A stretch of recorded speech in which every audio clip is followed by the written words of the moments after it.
Hello guys, నేను మీ వినయ్ని. మీరు చూస్తున్నారు ఆమె ఆలోచన. ఈరోజు తీసే లాగ్ ఏంటంటే నేను మా కజిన్ కలిసి ఇద్దరం కలిసి మేము తిరుపతి పోతున్నాం అనమాట. మేము కరెక్ట్ వచ్చేసి ఒక చిన్న డాబాలో ఆగినాం అనమాట ఫుడ్ కోసము. వెనకాల కనిపిస్తుంది కదా, అదే మా బస్ అనమాట, ఆరెంజ్ కలర్ది. ఇక్కడ జడ్జెల్లా సంథింగ్ ఏదో ప్లేస్లో అయినాం అనమాట డాబాలో. మేము ఇప్పుడు యాక్చువల్లీ అనుకోకుండా గంట మేము ప్లాన్ వేసుకున్నాము. ఈరోజు 2కి ప్లాన్ వేసుకున్నాం, 3కి బస్ ఎక్కేసినాం అనమాట. ఇప్పుడు మీకు తిరుపతి వెళ్ళాక మేము ఎట్లా పోతున్నాం, టికెట్స్ ఎట్లా వేసుకుంటున్నాం మొత్తం చూపించేస్తా. Let's go. మేము ఒక గంట సేపట్లో ప్లాన్ వేసుకున్నాక మేము జగన్ ట్రావెల్స్లో టికెట్స్ బుక్ చేసినాం అనమాట. మేము బుక్ చేసుకుంది సెమీ స్లీపర్. పర్ పర్సన్ వచ్చేసి 800 అనమాట ఇక్కడికి వెళ్ళి తిరుపతికి. ఇప్పుడు నేను మన పాటేశ్వరికి వెళ్ళి గండి మైసమ్మ పోతున్నాము. పికప్ బస్ అక్కడ ఉందన్నమాట మాది. ఈ బస్ ఎక్కినాక ఇక్కడికి వెళ్ళి మాకు గచ్చిబౌలిలో మెయిన్ బస్ నుండి గచ్చిబౌలికి తీసుకుపోతున్నాం. ఎందుకంటే ఆ రూట్ కాబట్టి మన శంషాబాద్కి వెళ్ళి పోతారు అనమాట బస్సు, మెయిన్ బస్సు. అయితే మేము ఇప్పుడు పికప్ బస్లో ఉన్నాము.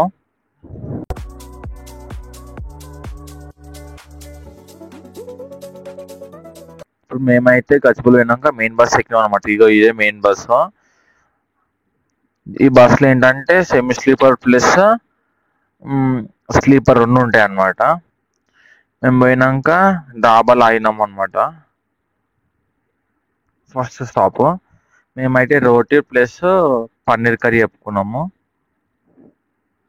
అంటే మాకు ట్రిప్ వచ్చేసి బడ్జెట్ 4000లో ఇవన్నీ ఇచ్చినాం అనమాట మేము. ఇది వచ్చేసి మా జగన్ ట్రావెల్స్. చూడండి, బస్సు చాలా కంఫర్ట్ ఉంది, తక్కువ ప్రైస్లో మంచి కంఫర్ట్లో మంచిగా ఉంది బస్సు. అయితే పక్క వెళ్ళొచ్చు, ట్రై చేయొచ్చు బస్సు అయితే మీరు ట్రావెల్ ఎప్పుడైనా.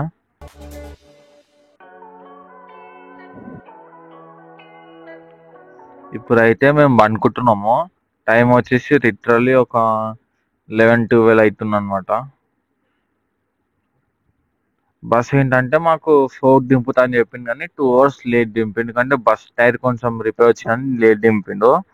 మార్నింగ్ 6కి దిగినాక అక్కడ మేము ఆటో వేసుకొని టోకెన్ చేరుకుతున్నాం అనమాట.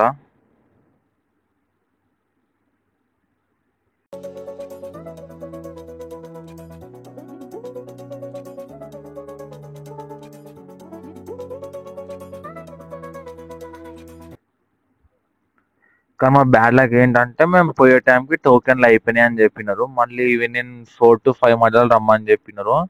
మాకైతే అంత టైం లే అని చెప్పి మేము ఇక శ్రీవారి మెట్ దగ్గరికి వెళ్ళిపోతున్నాము. అక్కడికి వెళ్ళి లిటరల్లీ ఒక 2500 చేంజ్ స్టెప్స్ ఉంటాయి అన్నమాట. మేమైతే 1.5 hour ఎక్కినాము. వెళ్ళాక చూడండి మీరే ఎట్లున్నాయో.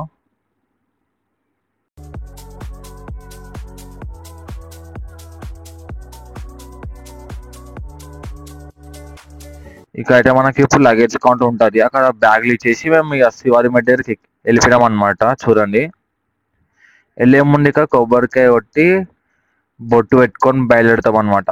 అంటే ఎవరైనా చేస్తారు, మేము కూడా ఇక్కడ మంచి మొక్కి కొబ్బరికాయ కొట్టి బయలుదేరినాం అనమాట శ్రీవారి మెట్ ఎక్కడానికి. చాలా పీస్ఫుల్గా ఉంది. అది బర్డ్స్, యానిమల్స్ సౌండ్ చేస్తుంటే మంచిగా అనిపిస్తుంది ఫారెస్ట్లా.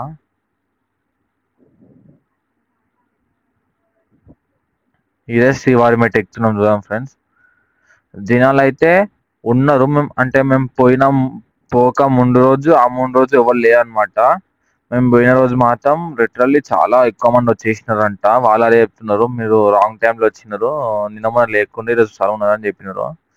సో ఫ్రెండ్స్, అప్పుడు మేము 300 స్టెప్స్ ఎక్కినాము, ఇంకా 288 స్టెప్స్ ఉన్నాయంటే మాకు. ఇంకోటి ఏంటంటే ఇంకొక 1 week తర్వాత పోతే ఎక్కువ రష్ ఉన్నారని చెప్పినారు. ఎవరైనా పోయేటోళ్ళు ఉంటే ఈ మంత్ అట్లా ఓన్లీ ఎక్కువ రష్ ఉండరు. మేమైతే మధ్య రెస్ట్ ఒక 10-20 minutes రెస్ట్ తీసుకొని పోతున్నాం అనమాట. కానీ మేము 1.5 hour ఎక్కేసినాము. ఇది చూసినారా, శ్రీవారి మెట్ ఎక్తాపూర్ మౌంటైన్ ఎంత మంచిగా అనిపిస్తున్నాయో, సిటీ ఇంకా మౌంటైన్ మధ్యలో మంచిగా ఉందన్నమాట. అదొక ఫీల్. అంటే మేమైతే స్టెప్స్ కంప్లీట్ చేసినాం చూడండి. 2338 స్టెప్స్ అనమాట, చూసినారు కదా. మేమైతే పైనకి వచ్చేసినాము. ఇప్పుడు మేము ఇక్కడ లగేజ్ కౌంటర్లో లగేజ్ తీసుకొని మేము టికెట్ కోసం పోయినాము, కానీ టికెట్ మాకు దొరకలేవు. అయితే మేము ఇక ఫ్రీ టోకెన్లు వెళ్ళిపోయినాం అనమాట. టోకెన్స్ లేకుండా ఫ్రీగా వెళ్ళిపోయినాం లోపలికి. అది చూపించేసి చూడండి. ఇప్పుడు మేమైతే టిఫిన్ తినేసి మా కజిన్ వచ్చేసి గుండు వేసుకుంటాను మొక్కుకున్నాను అనమాట. ఇట్లా గుండు వేయించుకొని గుండంలో సారం చేసి వెళ్ళిపోయినాం అనమాట ఫ్రీ దర్శనంకి. చూడండి ఇక్కడ మినీ టిఫిన్ అనేది మంచిగా ఉంటుంది, టేస్ట్ పక్కా ట్రై చేయండి. మేము గుండంకి పోయి సారం చేసి మేము వెళ్ళిపోతాం అనమాట దర్శనంకి. ఇక్కడ మాకు బ్యాడ్ లక్ ఇంకా గుడ్ లక్ ఏంటంటే మేము 12 అవర్స్ కంపార్ట్మెంట్లు ఉన్నాము, అది బ్యాడ్ లక్. మాకు ఇంకో గుడ్ లక్ ఏంటంటే మేము ఆ కంపార్ట్మెంట్కి బయటకు వచ్చేసి మేము సేవ చేసినాం అనమాట. మాకు ఆ దేవుడు దయ చూపించింది సేవ చేయడానికి, చాలా మంచిగా అనిపించింది. మేము ఇది ఫ్రీ లైన్ అనమాట, ఫ్రీ లైన్ మొత్తం కంపార్ట్మెంట్లో. దానిలో కంపార్ట్మెంట్లో కూర్చున్నాం చూడండి, మొత్తం 2 కంపార్ట్మెంట్స్ చేంజ్ అయినాం 12 అవర్స్లో. ఆ 2 కంపార్ట్మెంట్స్లో మేము సేవలు చేసినాం అనమాట. అంటే ఎట్లాంటి సేవ అంటే మన కంపార్ట్మెంట్లో సాంబార్ రైస్ ఇంకా టిఫిన్స్ పెడతారు కదా, అయితే మేము కంపార్ట్మెంట్లోకి వెళ్ళి బయటకు వచ్చేసినాక మాకు అయితేలే లోపల బయటకు వచ్చి కూర్చున్నాము. అయితే నేను చెప్పింది సేవ చేస్తారా అంటే మేము టిఫిన్ పెట్టినాం అనమాట, లంచ్ టిఫిన్. ఫైనల్లీ మాకు మార్నింగ్ 1:30 దర్శనం అయిపోయింది, బయటకు వచ్చేసినాం. చూడండి ఎంత మంచిగా అనిపించిందో. మాకు దేవుడి దయ వల్ల అయితే మాకైతే మంచి దర్శనం అయింది, సేవ చేసినాం, అన్ని చేసినాము. నెక్స్ట్ ఈ మంటని మళ్ళీ సేవకి ప్లాన్ చేస్తున్నాము. మాకు ఒక ఇన్ఫ్లుయెన్స్ దొరికింది అంటే మేము సేవ అప్లై చేసుకొని సేవకు పోతాం అనమాట పక్క 100%. మేమైతే మార్నింగ్ 3కి బస్ ఎక్కి తిన్నకు వచ్చేసినాము, తిన్న రూమ్ తీసుకుని రెస్ట్ తీసుకున్నాము. మళ్ళీ మాకు ఈవినింగ్ 8కి బస్సు ఉందన్నమాట, మళ్ళీ సేమ్ అదే బస్ ఎక్కినాము, జగన్ ట్రావెల్సే. ఈసారి డాబా టేస్ట్ అంటే మంచి లేదు ఫుడ్ అయితే ఇప్పుడు వచ్చే డాబాలా. మేము మార్నింగ్ 6:37కి మేము మియాపూర్లో రీచ్ అయినాం చూడండి. మేము వస్తాపు అయితే స్లీపర్ బుక్ చేసుకున్నాము, సేమ్ అదే బస్ స్లీపర్లా. చూడండి ఇది వచ్చి 1000 పడ్డారు మాకు. మీకు ఏదో నచ్చినైతే లైక్, షేర్, కామెంట్, సబ్స్క్రైబ్ అయితే పక్క చేసుకోండి ఫ్రెండ్స్. మీకు ఇలాంటి వీడియోలు ఇంకా మంచిగా కావాలంటే బెల్ ఐకాన్ గట్టిగా కొట్టండి. బాయ్.